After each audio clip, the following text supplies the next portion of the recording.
تو تھوڑا سا کنفیوزنگ ہو سکتے ہیں، اس کی میننگ ہم سمجھ لیں گے۔ یہاں پہ جنین اور ایک لفظ آتا ہے بار بار، وہ ہے زواجے، ٹھیک ہے، زواجے، دوسرا ہے جفتہ، ٹھیک ہے، اور تیسرا ہے جنین۔ یہ تینوں جو ہے سمجھنے میں بچوں کو کنفیوژن ہوتا ہے، اس کا ڈفرنس سمجھ لیں گے۔ زواجے دیکھیے، وہ مرد کا زواجہ الگ ہوتا ہے اور عورت کا زواجہ الگ ہوتا ہے، تو یہ زواجے الگ الگ ہوتے ہیں۔ یہ جب دو زواجے مل جاتے ہیں، عمل باراوری کا فعل انجام پاتا ہے، تو ان دونوں سے میاں اور بیوی کا ملا جلا جفتہ تیار ہوتا ہے، ٹھیک ہے، اسے جفتہ کہتے ہیں۔ اب جفتے کی کیا ہوتی ہے، کئی مرتبہ یہ تقسیم کے عمل سے گزرتا ہے اور کچھ نشو نما ہوتی ہے، تو جاندار کا جو ابتدائی جو شکل ہوتی ہے، سب سے ابتدائی پریلیمنری جو اسٹیج ہوتی ہے اس کی، اسے جنین کہتے ہیں، اور جنین کی بعد میں مسلسل نشو نما ہوتی ہے اور اس سے نیا جاندار وجود میں آتا ہے۔ تو یہ تینوں اسٹیجز ہمارے ذہن میں ہونا چاہیے، ٹھیک ہے۔ نیکسٹ ٹاپک کی طرف آگے بڑھتے ہیں۔ متبادل ماں، انگلش میں کہتے ہیں سروگیٹ مدر۔ کچھ عورتوں کے رحم میں باراوری کی صلاحیت نہیں ہوتی، یہ وجہ سے ہوتا ہے، دیکھیے اس کا، یعنی متبادل ماں یعنی سروگیٹ مدر کا جو استعمال کیا جاتا ہے اس ٹیکنیک کا، اس وجہ سے کیا جاتا ہے۔ ایسی عورتیں متبادل ماں اس جدید طریقے کی مدد لے سکتی ہیں۔ اس طریقے میں ایسی عورتیں جن کے رحم میں تنصیب کی صلاحیت نہیں ہوتی، ان کے بیض دان سے بیض خلیہ، کہاں سے؟ بیض دان سے بیض خلیہ حاصل کر کے امتحانی نلی، ٹیسٹ ٹیوب آپ نے دیکھے ہوں گے لیبارٹری میں، ٹیسٹ ٹیوب میں شوہر کے منویے کے ملاپ کر کے باراوری کی جاتی ہے۔ اس سے تیار ہونے والے جنین کی کسی دوسری عورت کے رحم میں تنصیب کی جاتی ہے۔ اس طرح جس عورت کے رحم میں تنصیب کی جاتی ہے اسے متبادل ماں کہتے ہیں۔ تو کیا ہے اس ٹیکنیک کے اندر؟ متبادل ماں اس ٹیکنیک میں جن عورتوں کے رحم میں تنصیب کی صلاحیت نہیں ہوتی، ان کے دیکھیے پہلی سٹیج کیا کرتے ہیں، بیض دان سے بیض خلیہ حاصل کر لیتے ہیں، ٹھیک ہے۔ پھر دوسری سٹیج کیا ہے، دوسری سٹیج مرحلہ اس کا کہ امتحانی نلی میں شوہر کے منوے سے ملاپ کر کے باراوری کی جاتی ہے، ٹھیک ہے، ہاں۔ اور اس کے بعد تیسری اسٹیپ جو ہے وہ جنین کی کسی دوسری عورت کے رحم میں تنصیب کی جاتی ہے۔ تو اس طرح سے 3 اسٹیجز ہو گئی ہے، اور یہاں پہ اس کے بعد پھر نیا جاندار وجود میں آتا ہے۔ چلیے یہ شکل کو آپ کو ذہن میں رکھنا ہے۔ نیکسٹ، مادہ منویہ بینک، جیسے بلڈ بینک ہوتے ہیں اسی طرح سے مادہ منویہ یعنی اسپرمز کا بھی بینک ہوتا ہے۔ چلیے، بے شمار زوجین میں سے شوہر کے منویے کی پیداوار میں مندرجہ بالا رکاوٹیں پیدا ہو جاتی ہیں۔ ایسے زوجین کو اولاد کے حصول کے لیے یہ ایک نیا تصور اور تکنیک ہے۔ بلڈ بینک جیسا ہی یہ ایک تصور ہے، اس میں خواہش مند مرد کی مکمل جسمانی جانچ اور دیگر جانچ کے بعد حاصل کردہ منویے کا ذخیرہ کیا جاتا ہے۔ یعنی جس طرح سے بلڈ بینک میں خون کا ذخیرہ ہوتا ہے، اس کے اندر مادہ منویہ بینک میں منویے کا یعنی اسپرمز کا یعنی مرد کے جو زواجے ہوتے ہیں ان کا ذخیرہ کیا جاتا ہے، ٹھیک ہے۔ پھر اس کے بعد ضرورت مند زوجین کی خواہش کے مطابق اس مادہ منویہ کا استعمال کر کے زوجین میں سے عورت کے بیض خلیے سے IVF ٹیکنیک کے ذریعے باراوری کی جاتی ہے۔ اس طرح تیار ہونے والے جنین کی تنصیب عورت کے رحم میں کی جاتی ہے۔ دیکھیے کس کی تنصیب؟ جنین کی تنصیب، کہاں پہ؟ عورت کے رحم میں، ٹھیک ہے۔ چلیے، قانوناً مادہ منویہ عطیہ دہندے کا نام خفیہ رکھا جاتا ہے، تو جو بھی اس کو اسپرم ڈونیٹ کر رہا ہے اس کا نام خفیہ سیکریٹ رکھا جاتا ہے۔ تو یہ ہو گئی ٹیکنیک۔ چلیے نیکسٹ ٹاپک ہے ہمارا توأم یعنی جڑواں، ٹوئنس۔ اب دیکھیے جڑواں یہ 2 قسم کا ہوتا ہے، اس لیے دھیان رکھیے، اس شکل کو بھی آپ ذہن میں رکھیے، شکل دیکھ کر بھی آپ کو سوال آ سکتا ہے۔ رحم مادر میں 2 جنین ایک ہی وقت میں نشو و نما پا کر 2 اولادیں جنم لیتی ہیں۔ ایسے 2 نومولود کے معنی ہوتے ہیں جس کی ابھی پیدائش ہوئی ہے، نومولود کو جڑواں یا توأم کہتے ہیں۔ کئی زوجین کو جڑواں اولاد ہوتی ہے۔ جڑواں بچوں کی یہ ذہن میں رکھنا ہے آپ کو 2 قسمیں ہیں، یک جفتی اور 2 جفتی۔ ان دونوں کے درمیان فرق بیان کیجیے کا سوال ایگزام میں آ سکتا ہے۔ اب دیکھیے یہاں پہ ہم کو سب سے پہلے ایک جفتی جڑواں کیا ہوتا ہے یہ سمجھنا ہے۔ جڑواں یک جفتی اولادیں ایک ہی جفتے سے نشو و نما پاتی ہیں۔ جنین کی نشو و نما کے بالکل ابتدائی مرحلے میں جفتہ تیار ہونے کے 8 دن کے اندر اس کے خلیے اچانک 2 گروہوں میں تقسیم ہو جاتے ہیں۔ تو یہ پروسیس اس طرح سے ہوتا ہے۔ پھر اس کے بعد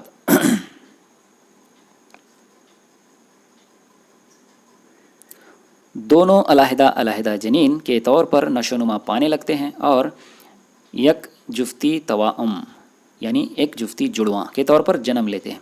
ایسی اولاد جینیاتی طور پر ایک دوسرے کے ہو بہو نظر آتی ہیں یا ہوتی ہیں، اس لیے مشابہ نظر آتی ہیں۔ ان کی جنس بھی مشابہ ہوتی ہے، یعنی ایک جیسی جنس ہوتی ہے ان کی، یعنی دونوں یا تو لڑکے ہوتے ہیں یا لڑکیاں۔ یہ دیکھیے 2 ڈفرنس ہم نے ابھی دیکھ لیے، ٹھیک ہے۔ چلیے 2 ڈفرنس ہم کو لکھنے آنا چاہیے ایگزام میں، یہ سوال اگر آ جائے تو، ٹھیک ہے۔ چلیے یک جفتی جڑواں میں جفتے کی تقسیم اگر اس کے تیار ہونے کے 8 دن بعد ہو تو مشترکہ توأم اولاد پیدا ہو سکتی ہے۔ ایسی جڑواں اولادیں جسم کے کسی حصے سے ایک دوسرے سے جڑی ہوئی حالت میں پیدا ہوتی ہیں۔ ایسے بچوں میں کچھ اعضاء مشترک ہو سکتے ہیں۔ کبھی کبھی 2 بچے جڑے ہوئے نظر آتے ہیں، اخبارات میں آپ نے فوٹو دیکھی ہوگی۔ چلیے حادثاتی طور پر دیکھیے اب ہم کون سے ٹاپک کے اوپر آ گئے؟